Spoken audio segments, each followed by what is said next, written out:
On Dairyland Frights, the podcast that carries everything mysterious, creepy, and spooky in the Midwest, we have a special guest with me, Mike Huberty from American Ghost Walks.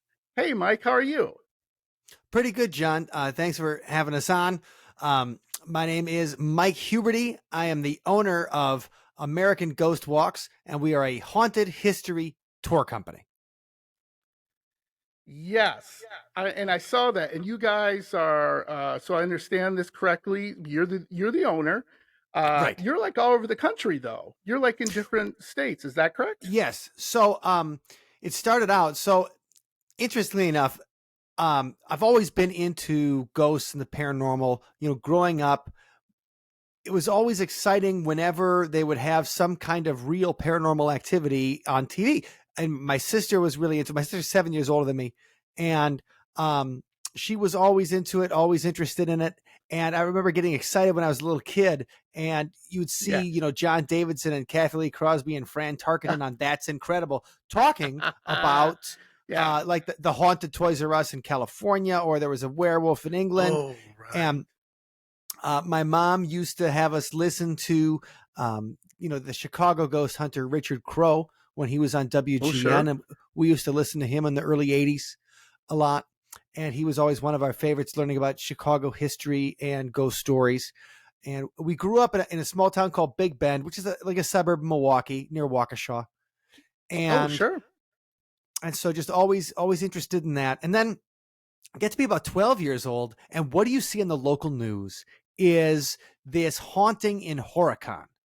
And this is before it went to Unsolved Mysteries, and you had the haunting of the Tallman House, and the TV sketch artists that would normally do the sketches of the courtroom trials. When they wouldn't allow cameras in the courtroom, they'd only allow sketch artists in the courtroom, and so the TV stations would have somebody go in there and they would draw from the courtroom. They were drawing the stuff like, the haunted things from the story of the Tallman House in Horicon, Wisconsin, and the haunted bunk bed, and all that kind of stuff.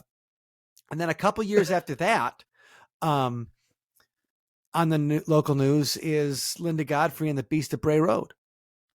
When you get to December 1991, and then the Beast of Bray Road story launches in the Elkhorn newspaper that Linda Godfrey was a cartoonist on, and so we had ghosts on the local news, werewolves on the local news. Yeah. So being always interested in the real stories, I love horror movies and like everybody, but being always interested in the real stories. You had growing up in southeastern Wisconsin in the late 80s. We had, it was, the newscasters would talk about it. Like they'd be like, okay, there's a werewolf in Elkhorn, Wisconsin. Now it's going to rain tomorrow. Like that, now the weather. And so growing up, you kind of get that.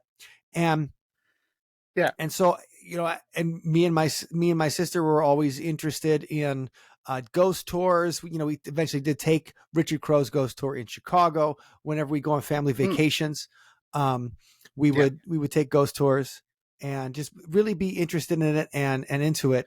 And then in 2008, my sister started a ghost tour in Milwaukee. So it was the first ghost tour in Milwaukee, the original. Nice. She was a school teacher, and then she would do that over the summer to make a little extra money. And I, in 2010, I'm playing, I have a band called Sunspot. We play a lot of paranormally inspired songs and stuff, but, and so my band was, so summer 2010, I didn't have a job. I was on tour with the band. I came home at the end of the summer and I was like, I have no way to make any money. Like, what am I going to do? And, because the tour is over, where we make money. And so my sister said, you should start a ghost tour in Madison. Halloween's coming up. And so the first thing I did was I said, okay. And then I went out, I walked down to the Capitol Square, and I knew that the Great Dane pub had some ghost stories. And so I just walked in there, I ordered a beer, and I asked the waitress, I said, hey, this might sound weird, but I heard that the Great Dane is haunted. What can you tell me about it?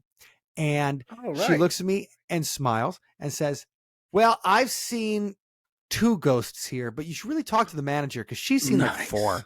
And that's it. Nice. And that's what I started doing. Then I started going around different places in the Capitol Square, and Yeah. I'd ask their ghost stories. Then I'd look at the history of the building, and write about the people, the experiences that people have had in the building. We start there, and then it goes to how does that connect to the history of the building?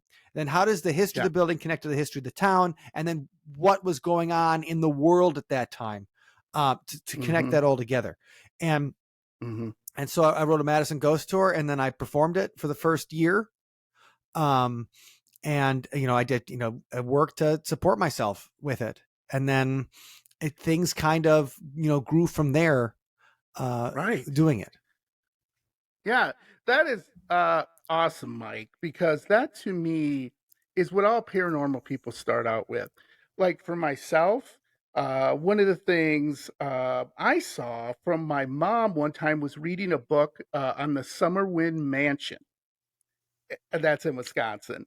So she was like, yeah, so she was like reading this book, and I was about, I don't know, like 10 years old, and I said, "Hey mom, what is that?" And my mom goes, "Oh, it's a really interesting story about these people who lived in this mansion, and it's cursed." And and I'm like, that's it.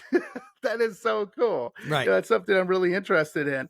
And the other thing too is I always felt there was like paranormal around me. Like I'd be places and I'd be like, wow, there's just something weird about this house. Where you get those feelings and everything. And it wasn't until I was in high school where I had my first paranormal experience. I was at my grandma's house, and she had one of those like creaky old Iowa farmhouses, and it's creepy too. And I was getting ready in the morning to leave with my mom and my sister, ready to leave. And I hear these footsteps coming down stairs. And again, this is an old creaky farmhouse, and it happened all the time. Grandma was up early and all that good stuff. Sure. And then the door opens, and I'm like, "Hey, Grandma," and there's nobody there. And I go, "Whoa, whoa, what's going on?" So Grandma didn't believe in ghosts. Grandma was like, "Oh, I don't know if that is. It's probably the wind or something." But then I was just hooked. I was just like, "Oh my God, I got to study this and everything." And then I just read all these ghost books. I've been on like 12 ghost tours, including your own. I've been to one of my favorite places, Savannah, Georgia, where people in Savannah, Georgia, they're like, "Oh, sugar, everything is haunted here." It's like right, it's like you go into the bathroom of like a Sonic drive-in, get some food, and they're like, "That's haunted." And I'm like, "What?" Like, this is ridiculous. And I went on these tours and also have been in numerous shut-ins. The funny thing is, Mike, is I think ghosts know I want to see them so much they avoid me. Because I haven't had a lot of paranormal experiences, but when I've spoken to people, they're always open up about a paranormal experience and everything. And I'm going to tell you a really funny story really quickly that when I was a manager, I was at a manager at this retail store, and I made no bones about it that I was in the paranormal. So one day, one of my employees comes to me and she's like, "John, you need to help me." And I'm thinking, uh-oh, is she pregnant or something? Like, "Hey, let me stay out of this." And she's going, "I did something really stupid. We took a Ouija board to a cemetery and we were playing with it. And then we all got scared and we ran." And I went, "Tell me you hit place the planchette over goodbye." And she goes, "No." And I go, uh-oh. And so here's the thing, like 2 weeks later, her mom comes in and her mom is like, "John, okay, you got to help us." I'm like, "What is going on here?" She's saying, "We're starting to see shadows. We're starting to have all these weird feelings in our house. And please help us." So I go, "Okay, you need to go back to the cemetery and you need to get the Ouija board and just hit goodbye and just get rid of that thing, burn it." So they go to the cemetery, and guess what? The groundskeeper had ran over it. So they totally destroyed the Ouija board. totally ripped it up under his lawnmower. So I said, this is what you need to do. You need to go get a new Ouija board, go out there and everything. And they're trying to sucker me into it. They're like, hey, John, why'd you do it? I'm like, nope, nope. Right. And so eventually, I guess they went back and hit goodbye and everything like that. But that's kind of like with me. People will come up to me, when I'm in the paranormal, they're like, oh, let me tell you this story, John. Let me tell you this. But like I said, I've been on the number of ghost walks, including Madison. So I'm very familiar with it. Great. And the great thing is, Mike, about the Midwest, there is so much hauntings and so much, like you said, Beast of Bray Road, all these different things. We've had two of the biggest serial killers in the United States, and Jeffrey Dahmer and Ed Gein. It's like certainly a couple of the most influential. Yeah. Well, yeah. And just going to that. So, when I was in high school, I went to a high school called Mukwonago High School, which was, a few miles outside of Milwaukee. You go down Highway 43 out of Milwaukee Sure. when you're going, south, and then that's where you run into Mukwonago, and it's only a few miles down from the Elkhorn exit, with the Beast of Bray Road. You get off and you go on Bray Road. Okay, so let's fast forward. So if the Beast of Bray Road, that's comes out last week of 1991. So like December 30th, 1991, it comes out in the Elkhorn paper. And when I was in high school, we would do some things called Fright Nights, where we would go investigate some kind of local legend. We get a bunch of people. It was, a good way, as a nice way to have like a group date. Like maybe you bring some, guys, you bring a couple of girls that you would like, or they'd be like, hey, let's, go out and try something adventurous together, kind of love it.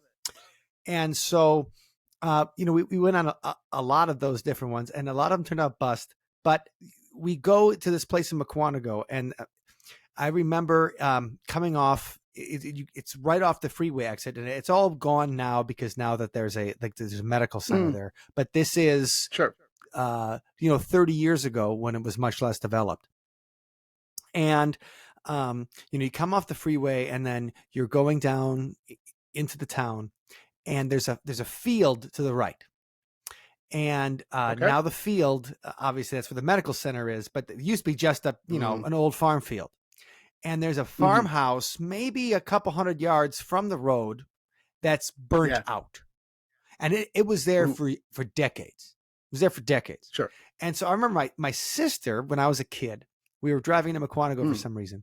And my sister told me, she goes, okay, you know where that is? They call that place the Gates of Hell. And I heard that the older kids do the Ouija board there. Oh. Funny enough, she has no recollection of telling me that. She's like, I never told you that. Cool. And I'm like, I just made it up. Maybe she was trying to scare me. I don't know. But now fast forward to like you were 17 years old. And one of our Fright Nights, we're like, okay, this is maybe 94, I think, maybe the fall of 1994. And I like, we got to go do the Ouija board, this place called the Gates of Hell. And everybody knew what I was talking about because they knew they saw this burned out farmhouse that you could see from the road. Yeah. And it was like, okay, let's go there. So I get a group, maybe I would say 12 people, half guys, half girls. And we all, drive out. There's a park and ride not too far from there. So we all park in the park and ride and then trudge out on a, late September night, 9:00 or whatever. It's dark out. Yeah. And we get to the abandoned farmhouse. And it's all, it's obviously, people have messed around with it. There's some graffiti. There's just crap everywhere. And so we set the Ouija board down. And it's me and a friend of mine who eventually I dated her for a long time. But this is kind of before, that all kind of happened. And we sit down at the Ouija board. And then one of my other friends walks up and goes, here, use this as an antenna. And he throws a bone down on the Ouija board. Okay. And I'm like, what? He goes, bones. They're all over the walls. They're all inside the walls here. I'm like, what are you talking about? Oh my God. So we're looking in, and there were hundreds of animal bones stuffed inside the walls of the building. Wow. And I mean, we didn't get any weird Ouija board stuff. And really, I thought, I was like, I wanted to see a ghost or have a paranormal experience. I thought this was bored farm kids who like, they read some kind of Santeria book or something, and they just, decided to perform some kind of sacrifice. So, but I didn't think about it. I was at this place where people would said to do, occult activity, that I was there to do occult activity. And there were bones, there were animal bones stuffed in the walls. And I just thought, oh, these bored farm kids just doing something. So I'm like, this is silly, right? Okay. Well, when you read the, on the Hunt for the Wisconsin Werewolf, the Beast of Bray Road book, when Linda Godfrey talks to the Walworth County Animal Control Officer, he talks about finding ditches, like culverts, where, the where the driveway meets the road, and a lot of the suburban houses, they have that little dip there so that the rain doesn't just flood the road. But he talked about finding hundreds of animal bones like stuffed into some of these ditches. And he reiterates that in the Bray Road Beast, the Small Town Monsters film that came out about 4 or 5 years ago, and and he gets interviewed again, and he says, we discovered these like weird mass animal burial pits, and they try to connect that obviously with occult activity going on, to maybe maybe the Beast of Bray Road is not a cryptid, maybe it's something conjured through a dark ritual, and through a sacrifice of these animals. And it wasn't until I thought about that years later that I was like, oh yeah, this is just a few miles from Bray Road, really just a few miles. Like it's like two interstate exits up from Bray Road, from where you get off to get there. And we had a site of a mass animal sacrifice, or at least some kind of thing where they're shoving bones in the walls. And you're just saying, and I didn't think about that. I'm like, I just thought that, I'm like, this is lame. I want to see a ghost. I don't care about bones. And then later on, I'm like, oh, what kind of stuff was going on around there? What were people doing? And it's so when you said that the Midwest is full of these kind of things, and it's funny you mentioned Summerwind, because just today, my son's preschool teacher told my wife, she's like, oh, make sure you tell your husband that I'm going to go do a paranormal investigation of Summerwind coming up. And I thought that was, and I'm like, awesome. I'm jealous. Like, I want to go out there too. But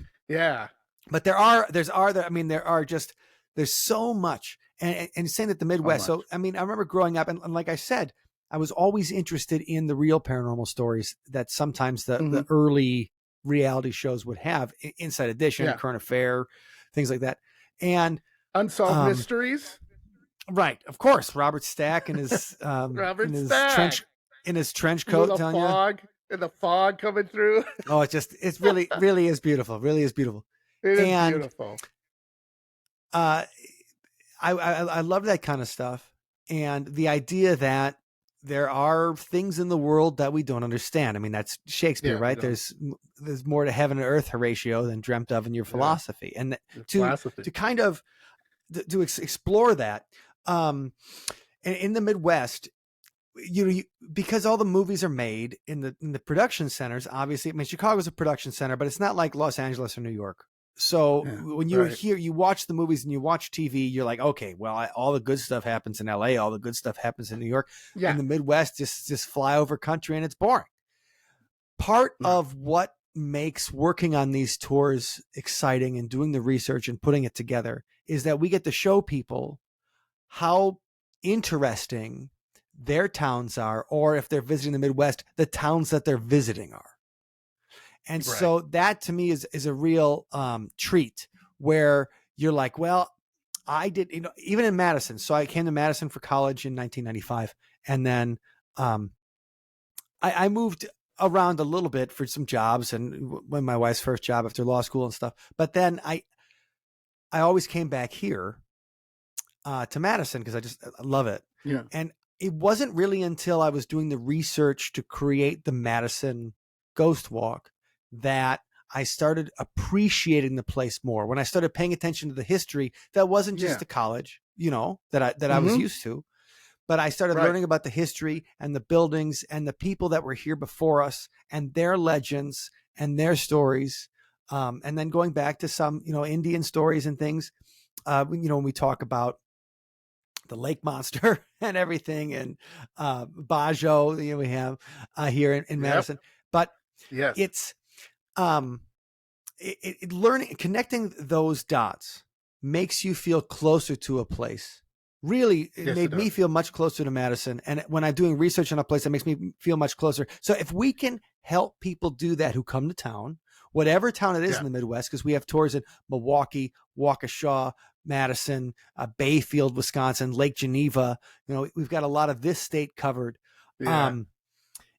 If we can make people feel like, oh, I did not realize that Milwaukee was cool. I didn't know about these gangs in the Third Ward in the 1850s. I did, or that Wisconsin Dells was, Byron Kilborn, the one of the guys that started Milwaukee. He's up in the Wisconsin Dells, and he makes a shady deal to get the Wisconsin Dells to become the place where the railroad crosses the river, and then destroys the nearby town that everybody thought was gonna have it. And you're like, well, that's like Wisconsin Dells was formed on a metaphorical murder of a different city. That's crazy, right? You don't think about that. The other thing, Mike, really quickly, is with Madison too, people forget like Camp Randall. So they think of the Wisconsin Badgers and they go Camp Randall, but they don't realize that was a real camp, and Civil War soldiers were there, and it was part of a prison, and people don't think about that. One of the things, really quickly, I did just recently an episode on Dairyland Frights of Lincoln Park Zoo in Chicago. And under that zoo are like 15,000 bones, remains of people still there, where people say they'll be like out walking their dog, and the dog will come with like a human bone, and they'll be like, because they never moved the bodies. They just built over top of it, and they just went, that's what the Midwest is. They were going to move the bodies. And then the Great Chicago Fire happened. Yeah. And so, we run a Lincoln Park ghost hunt 4 nights a week, where we do a paranormal investigation in Lincoln Park. I love that. And do it. It's really fun. It's really fun, the kind of evidence people get, but it's also, you learn a ton about the history of Chicago. You end up at the St. Valentine's Day Massacre site. Because that's, it's very close. And so the history that's just contained in that park, in that like mile and a half walk, there's just a ton of, Midwestern history, Chicago history. And then that's all wrapped into the fact that there's, 10-some thousand bodies still that you're walking over that have no headstone. Right. That's just, and people don't know about the Peshtigo fire. That was another one of our episodes. The Peshtigo fire was worse than the Great Chicago Fire, because people didn't realize it just spread so quickly, and people were being like burned alive. And it's this crazy thing. There's a memorial up there in Peshtigo where I've been up, and I've looked at it and went, oh, that's a shame. Maybe some farms burned down or something. But when we started doing the research, we found out thousands of people died, and it wiped out an entire city. And it was almost worse than the Chicago Fire because nobody could do anything about it. There was no fire crews or anything. So it just spread and spread and spread. And the death toll of the Peshtigo Fire was much worse than the Great Chicago Fire. Yes, exactly. Building damage was worse in Chicago, but in Peshtigo, there was what they call an inferno, like a fire tornado. Yes. Was happening and killing, murdering. It's just terrifying. That the idea that is terrifying. Yeah. And interestingly enough, the theories that the Great Peshtigo Fire and the Chicago Fire and the fires in Michigan that happened all on the same night. The theories that it was an asteroid or whatever, an asteroid that broke up and the burning pieces fell on one side of Lake Michigan, like Holland, Michigan, and then fell in Peshtigo and fell down to Chicago. That, and now scientists don't think, or historians, I don't know, but they don't think it's like a reasonable theory. They think more that there was a lot of droughts that summer, and there was fires the day before. They just happened. It just really happened that three notable places burnt at the same time, and obviously Peshtigo and Chicago are the most well known. But the idea that the asteroid is what caused it, that was all the way in the 1880s. I never heard that one. In the 1880s, people were theorizing. They're like, well, here's what we think happened. We think that, some pieces of meteor, whatever, came in, fell in, and little bits and pieces flew down to Earth, and that explosion or whatever is what caused the fires. I mean, but it was a bad drought that summer, and fires were popping up beforehand. It was just that night it ended up hitting places where people were living. Yeah. So Mike, I'm fascinated with that. And go ahead. No, it's just fascinating, right, with all that stuff. So I'm going to do some quick fire questions, and then I want to get into some spooky stories or some great stories you've had on your ghost walks that you can share with our audience. So, all right, first one, Bigfoot or Beast of Bray Road? Oh, Beast of Bray Road. More scary, you think, or just you don't believe the hype in Bigfoot?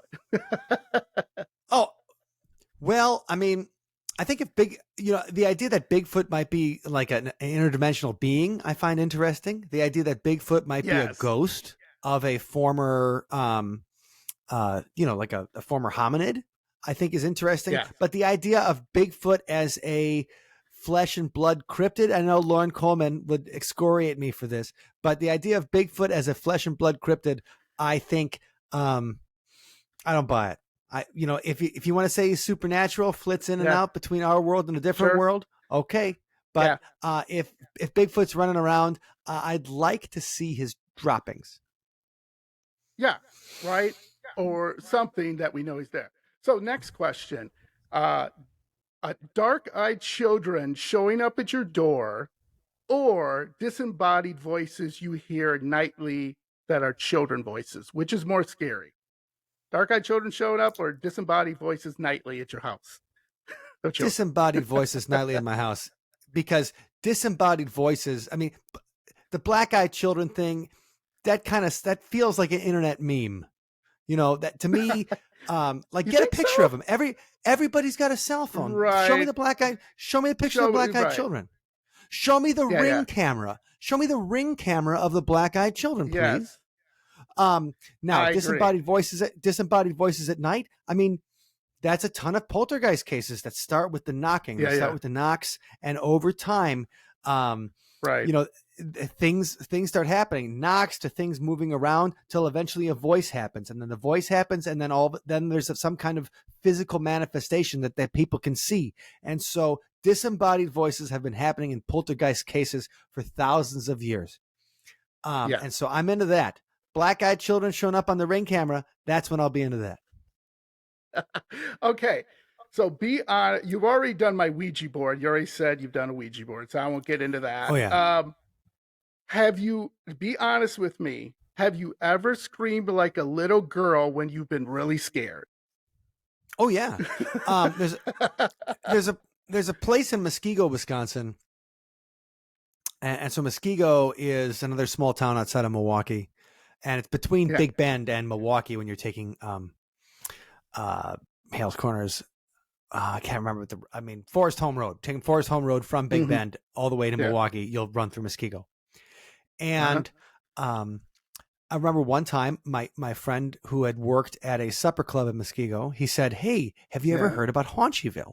And this was about 25 years ago. He said, and I'm like, "No, and what's that about?" He goes, "Well, there's these, they say that there's this road in Muskego where there are these little houses where these people they call haunchies live, and they're like half-size people, or maybe they're dwarves. Okay. And they hate full size people. So when you come out there and you bother them, they throw rocks at you, and they've got a full size guy that'll chase you out with a shotgun.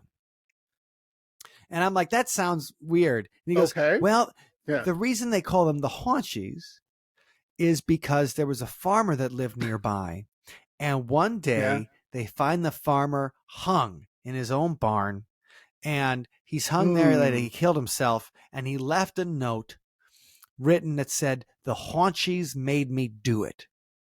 And in the dirt of the barn floor, there were all these little footprints leading out of it. And so he said, sometimes people say they see the ghost of the farmer. And I'm like, well, we got to go to Haunchyville. So, I mean, we drive, this is summer of 1996, maybe. And either 96 or 97, but I put my money on 96. And we drive out to Haunchyville. It's me, the same girl I did the Ouija board with a couple of years earlier. And then two other friends, one guy that worked at the Supper Club, and another friend. And we go down Mystic Road in Muskego, and we leave our cars and start going down. Now, we did see a stop sign or a yield sign or something that looked a little bit low to the ground. Right. Okay. But nothing weird, no little houses, no anything, just regular, a couple of houses in the distance. And it wasn't very developed. Sure. Now it's really developed with more houses and everything. And, 25 years ago, it wasn't. And so we're walking through, and then I hear what sounds like a pterodactyl, like and I just went, and I ran, left my girlfriend behind and everything. I'm like, you can save her. Right. And so I just heard that we all ran, but I ran the fastest, and I completely, you ran the fastest. Whatever masculine duty I should have had towards that poor girl, I abandoned. And so, I screamed like a little girl when I was investigating Haunchyville. Okay, last question. Original Ghostbusters with Bill Murray or the remake? Which do you prefer? I'm not going to dignify that with an answer. I got it. Yes, the remake I was watching, to be honest with you, I have seen it, Mike, and I went, did someone lose a bet? Did someone be like, hey, you lost the bet, now remake Ghostbusters? I'm like, all right, fine. Well, I think that everybody involved was very talented. I think Kate McKinnon, obviously, she's wonderful. And Kristen Wiig, I love everybody involved is very Melissa talented. McCarthy. Yeah. Funny. I like Leslie Jones. I mean, she's kind of got a one-note character, but that one character is pretty funny. Yeah. And so very fun. I like them all individually. I liked Bridesmaids. I've enjoyed a lot of their films. And Ghostbusters, I was like, okay, let's see what they got. And it was like whoever wrote the script, Paul Feig, he forgot to write a script. Yeah. And so he went in there. He's like, okay, I've got all these really funny people. I'm just going to let them do whatever they want instead of having a great story and a great idea. I mean, Bill Murray's cameo was embarrassing. It's just a whole thing. Yeah. Dan Aykroyd. Yeah. I mean, no, Bill Murray's character dies. They kill him. Right. He dies. Yeah. And there are no and that's where it completely leaves reality behind. Cause somebody died on your property. The police didn't show up. What? And at least in the original Ghostbusters, if somebody fell out a window and was kind of half murdered or whatever, the police would show, or maybe Walter Peck would show up with the EPA, but at least something would happen. Walter Peck. So, anyway, Ghostbusters 2016, I think they wasted a wonderful opportunity that they had to reinvigorate it. Yeah, absolutely. So could you share with my audience, Mike, a couple, they can be spooky stories, they can be fun stories, or even a story where you went man, to this day, I don't get it. What happened? So if you can use your great mind and let my audience know, that'd be awesome. Well, there's a couple of things that I think of. I mean, even when we just talk about Madison, that I think are uncanny. And I always use them as examples of what I think of as really interesting. So there's classic stories of, oh, the woman in white haunts this. And, you take something like, Taliesin in Spring Green, where, Frank Lloyd Wright had his wonderful property. And then there was that tragedy that happened where his, I don't think he was married to Mama Cheney yet, but but his girlfriend and her kids were murdered by the servant that worked there, and then now a woman in white haunts a certain area, and it's like, okay, that's a classic kind of story. But yes, what about the woman in white? Like, who's seen her? Like, can you tell me anybody who's actually had some kind of experience there? And something that I get excited about is when I get interviews with people and they tell me some kind of story, and then later on it's matched by someone else who doesn't know them. Oh, right. For example, so let's take an example in Madison. Yes, please. Majestic Theater, right? Gorgeous theater, built in 1906. So it's over 100 years old. It's this great vaudeville place for decades. Then it kind of runs into disrepair. It's a porn theater for a while. As the Barrymore was right by my house, as the Barrymore was too in the 1970s. And so, like, a lot of these beautiful movie houses that, were great in the early part of the 20th century. They eventually fall into disrepair and they're just used for skin flicks. And then later on, they're renovated into music venues. So first time I went to the Majestic was to see the Rocky Horror Picture Show in the 1990s. And they used to have They used to have the Rocky Horror on every Saturday night at midnight. And love Rocky Horror. And so we went down and go watch it, have a great time. A few years later, I'm working on the Madison Ghost Tour. And by this time, the Oriental had shut down as a movie theater. Not the Oriental. That Oriental's in Milwaukee, different haunted theater. The Majestic in Madison. Majestic shut down for a while as a movie theater. It's reopened as like a VIP club with bottle service and everything for a while. 2004, 2005. Yeah. Then that shuts down again.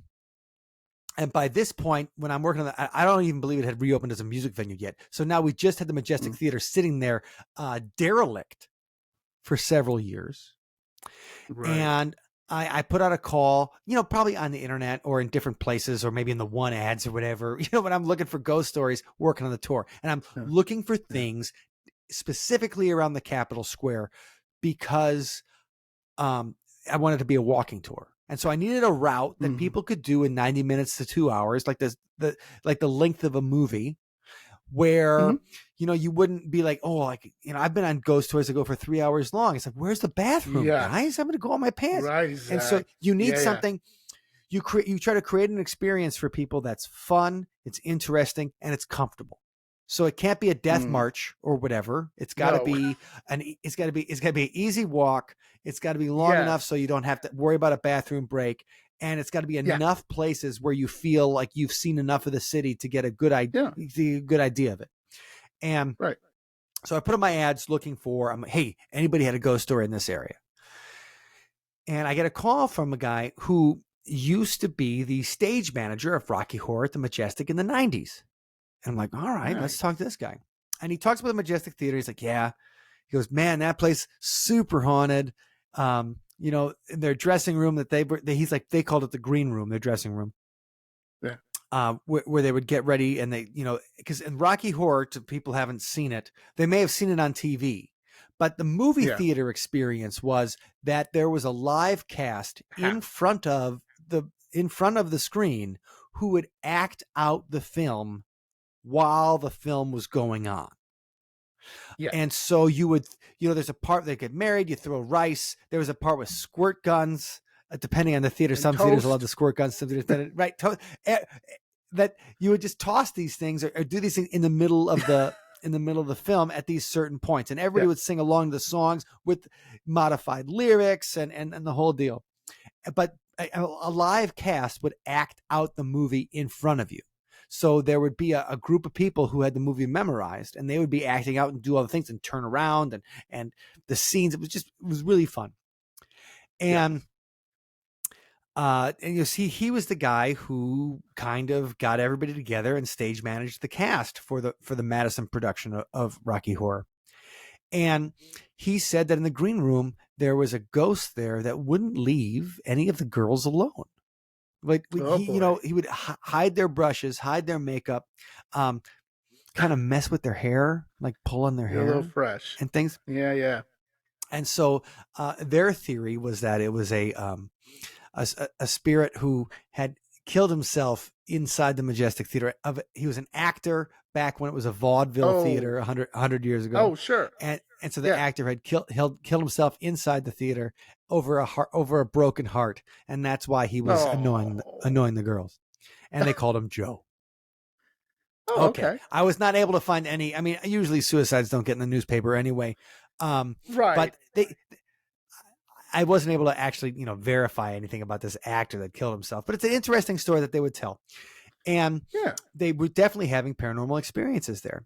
Okay. He says the last night of the Rocky Horror Picture Show, right before the Majestic closed down as a theater, and I think, in 2000 or whatever was when it closed down for the first time. He is walking out of the green room before the show starts. And he hears a whisper in his ear, "Good luck with the show." And there's nobody there. And he's like, "I didn't go back." He's like, that was the last time I stepped foot in that green room. I'm gone.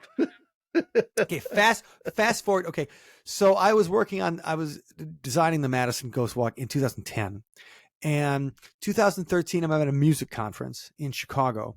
And like I said before, I play in a band, Sunspot, sunspotmusic.com, Dairyland Frights fans.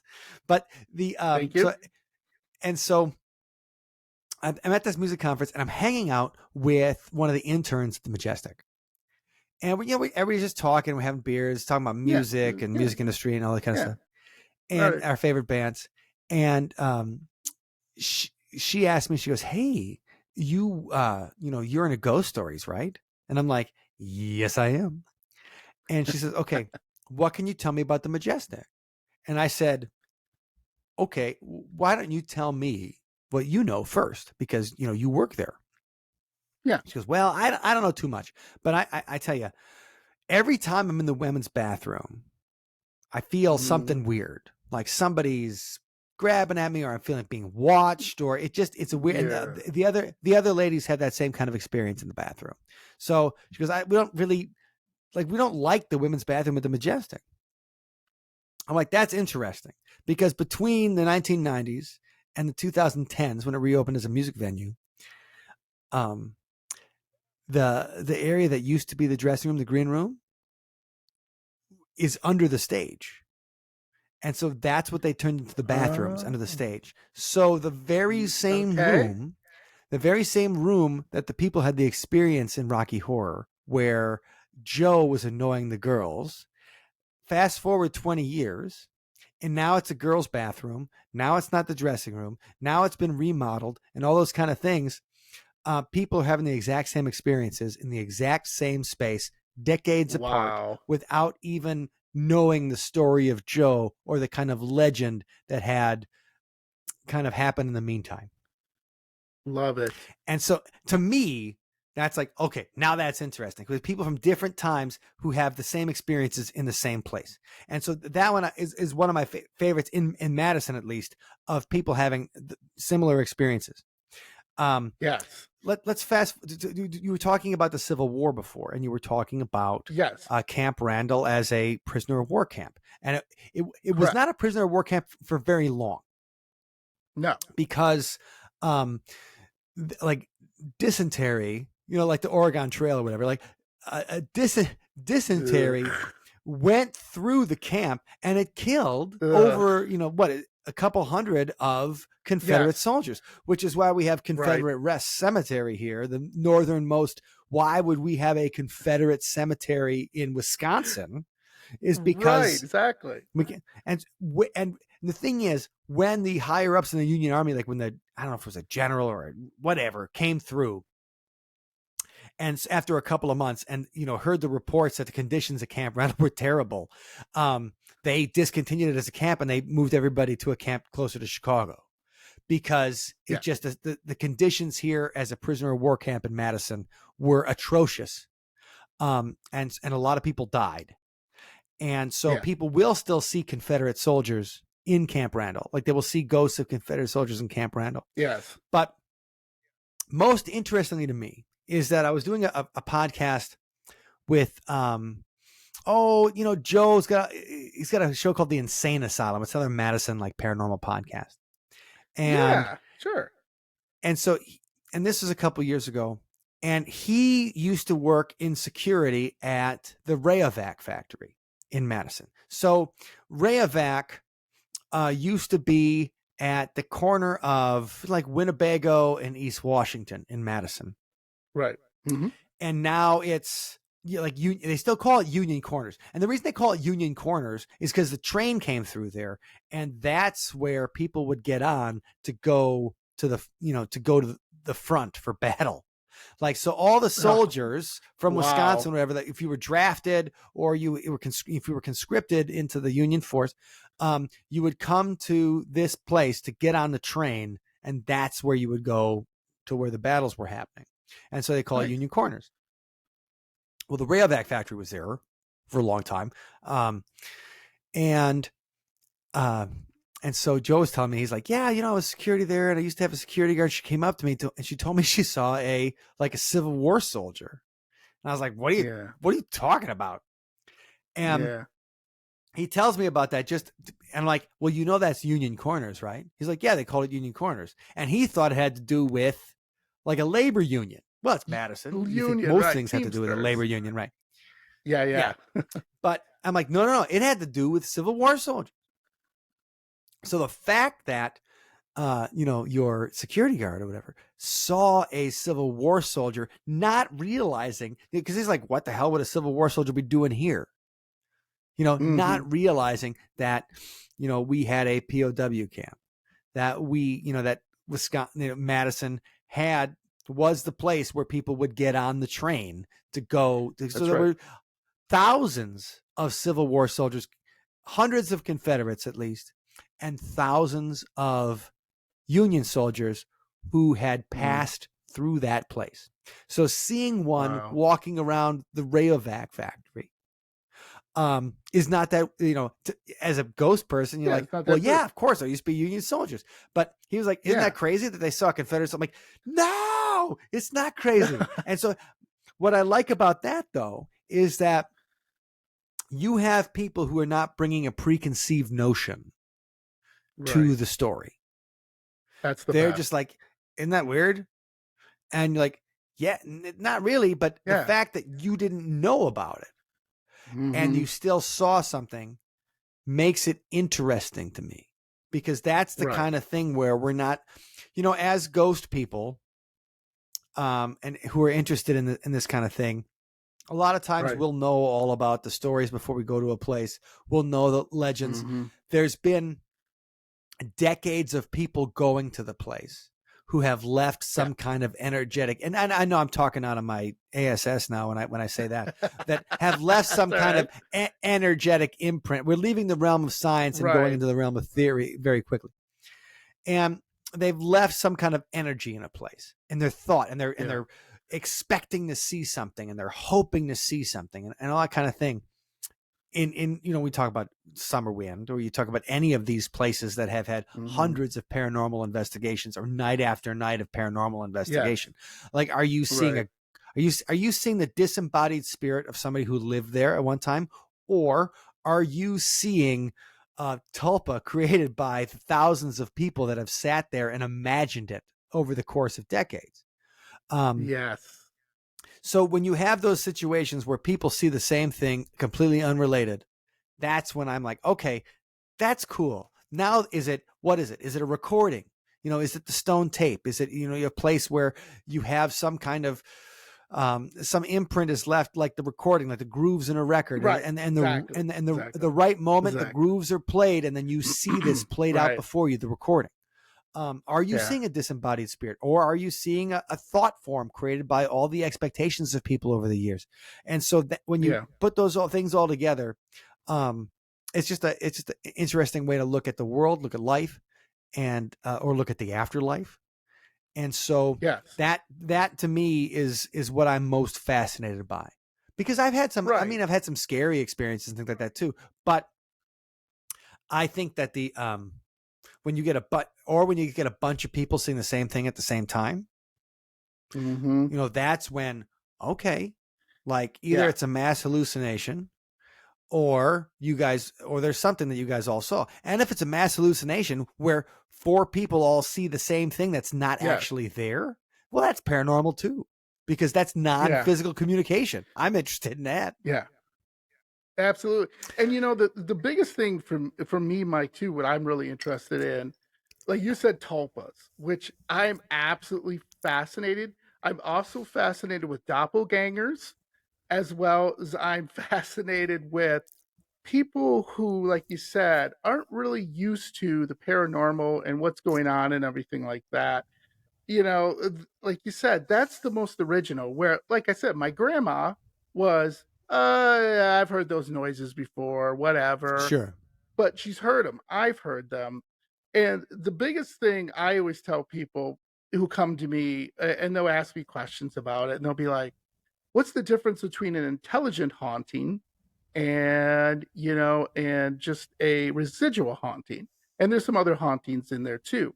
So one of the things is, have you ever, because just really quickly, our Sure. audiences are smart, but intelligent haunting, again, is where like something happens, where something gets moved, where there's some type of communication, maybe something writing, something like that.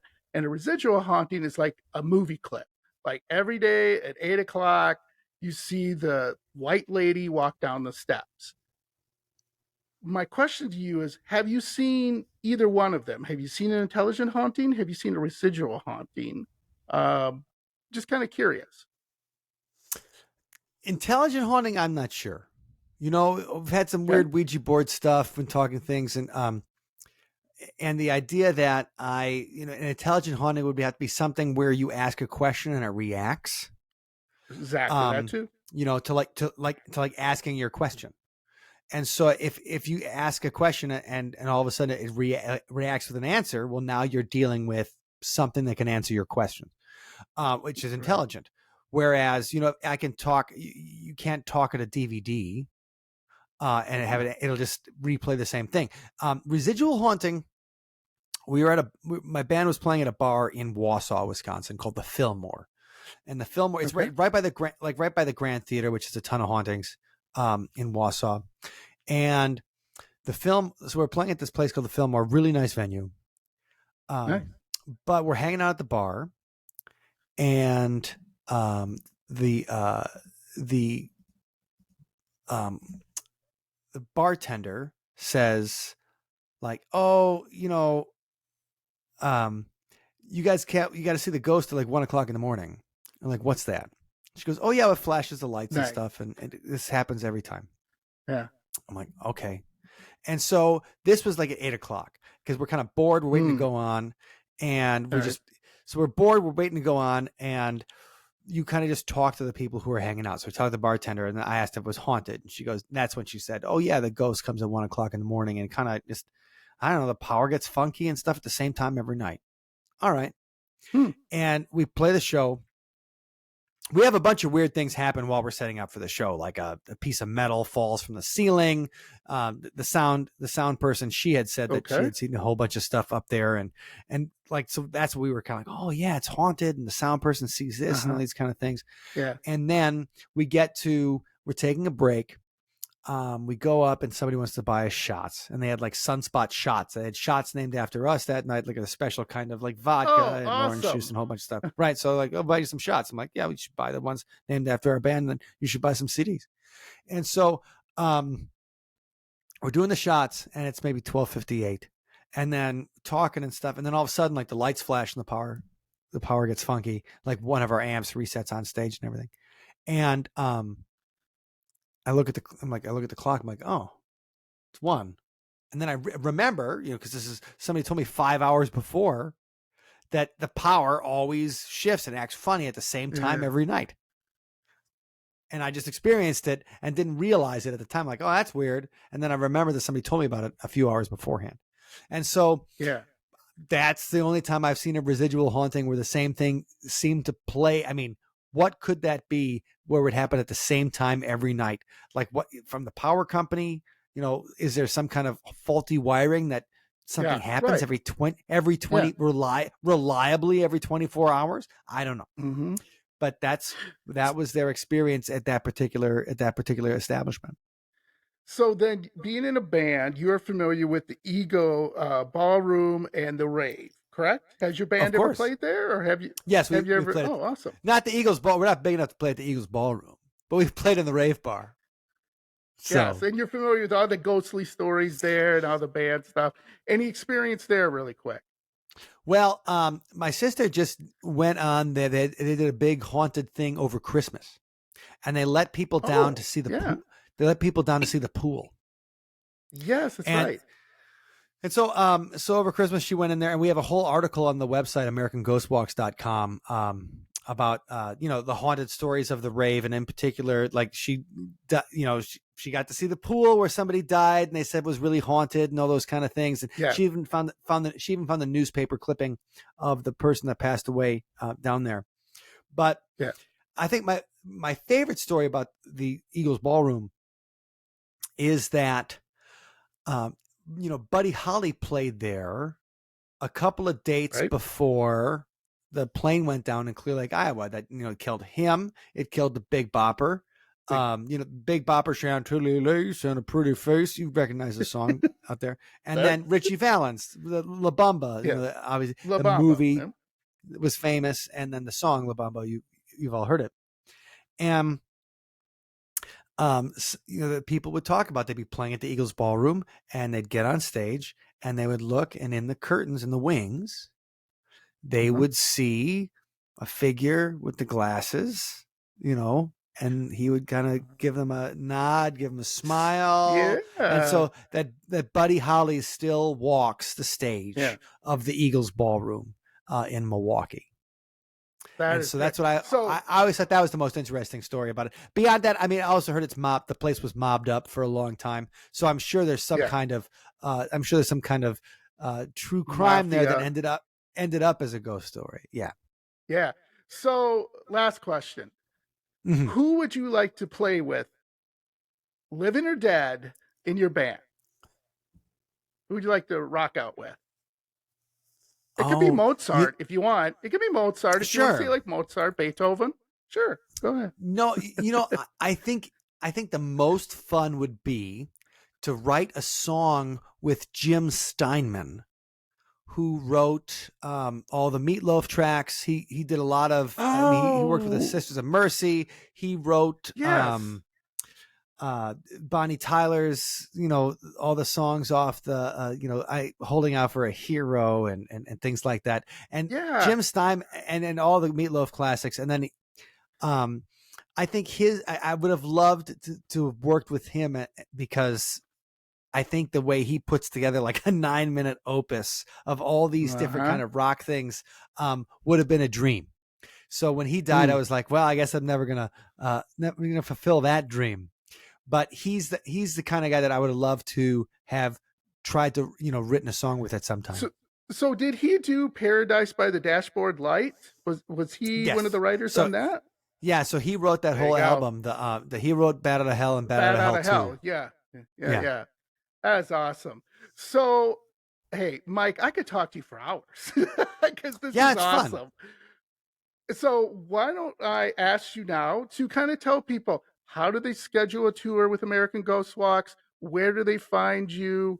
Give us all the information so we can take this tour and have a blast. So American Ghost Walks, let me just list off some of the cities really quick. We're in over 20 cities across the country. Minneapolis, St. Paul, Stillwater, Minnesota, Red Wing, Minnesota, Milwaukee, Wisconsin, Waukesha, Wisconsin, Lake Geneva, Madison, Bayfield, Chicago, we have like 4 or 5 tours in Chicago, including Devil in the White City. So we do like a true crime as well as haunted history. Naperville, Aurora, Woodstock. We even do Lake County and the area north of the city. And so we kind of the upper Midwest. So the biggest cities in Wisconsin and Minnesota and Illinois we have covered. Then going coastal Maine. If you guys get up to East Coast, we got 4 cities on coastal Maine: Bar Harbor, Booth Bay Harbor, Kennebunkport. You can find out what the Bushes are up to on their weird compound in Kennebunkport. And also in Los Angeles. And so we have a ghost bus tour in Los Angeles, as well as a Hollywood Boulevard tour. And then we're on Maui, on Lahaina, at Hilo on the Big Island of Hawaii. Nice. The thing is, and then San Juan in Puerto Rico, Old San Juan in Puerto Rico. We do. Oh, that's awesome. And the reason that we started working on these, destinations that are, when you talk about Hawaii or Puerto Rico, is because number one, nobody was doing anything there, and we knew there were cool stories and great, amazing history. Oh yeah. And number two, it can run all year round. So when you're in Wisconsin, right now we're in July. It's a great time to be here. Come around January, I'm thinking less and less about Wisconsin. I'm thinking more and more about sunny places.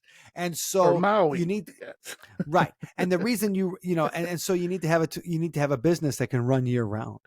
That you can. So the idea was we need to find other cities that you can run all the time, so we can make it a real business. And that's kind of did that in the past few years. And so now we have 20 some cities. And New Orleans. So we're just gonna have a French Quarter tour that starts next week. The Big Easy. I was gonna say you got to have New Orleans. Yeah, come on. Right. So that's just. I mean, New Orleans I didn't want to go into at first because it was so saturated, but then ended up with a great opportunity with a great, just have a great manager and leader out there.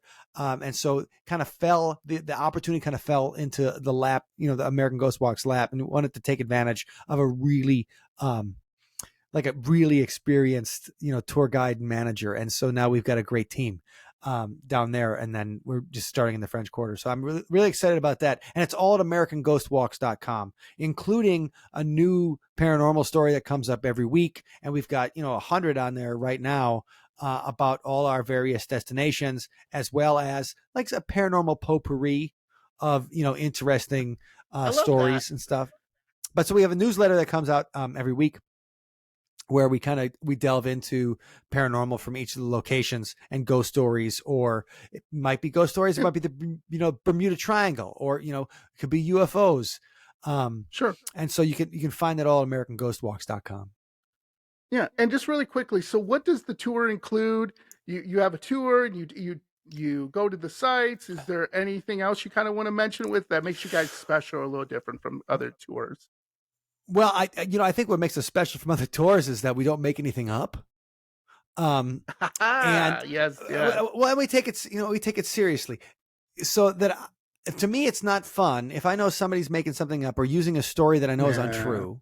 Right. And I've been on a lot of tours that do it. Like it takes me out, because if I wanted fiction, I go to the movies, and there's a lot of great movies I want to see. Yeah. And so to me, number one, we have rules about how we design the tours, where that everything has to have a bibliography. What book do we find it in? What interview did this happen with who? Nice. Where do we find each story? And so we connect it together, number one, like that. And then number two, we also don't shy away from if people want to do some paranormal investigation. So we have some things that are specifically for paranormal investigation. Last week we ran something in Woodstock, Illinois, where they filmed the Groundhog Day, and actually the bed and breakfast where Bill Murray slept in, and they played "I Got You, Babe" by Sonny and Cher every morning. I got you. Yeah. We that place has a whole bunch of ghost stories. So we did a paranormal investigation and tour of it last week. Like I said, in Lincoln Park, we do a haunted history tour that also includes a bunch of elements of paranormal investigation. We'll be doing that on Hollywood Boulevard this Saturday night, in front of the old Warner Pacific Theater. And so I think part of it is we have people that take it seriously. Like it's not just actors that are running it. It's not gonna be like your high school drama club doing the ghost tour. It's right. I mean, some of the tour guides like to dress up and get into a character and everything, but it's not going to be one of those things where this person is just acting out in front of you. It's going to be like, this is let me tell you about this really cool story here and the history and everything. And everybody gives it their own personal spin, and everybody who's one of our guides is into this and interested. And that's not like a prerequisite to work for us, but it's great storytellers that also have a passion for it that I think sets us apart. So does that mean I got to pay people? Does that mean I have to pay people more than something that you're like, oh yeah, but they're worth every penny. They're worth every penny. Yes. And so I think people find that with our company, they have a more fun experience because we're not just going through the motions. Yeah, you have sold me, Mike. You are. I'm definitely going on a tour. I'm going to convince my wife to go to Maui. I bet she'll be up for that. Or Puerto Rico. Lahaina's, San Juan tour is a lot of fun. So, Mike, you are. I love it. You're an interesting guy. I would love to have you on again if you could spare the time. Sure. That would be awesome. So many great stories. We always end our podcast by saying, tell your ghost we say hi. So say hi to your ghost. And then we always say, stay spooky. So again, thank you so much, Mike. Stay spooky. We will talk later. All right. Thanks, John. Stay spooky yourself. Bye-bye.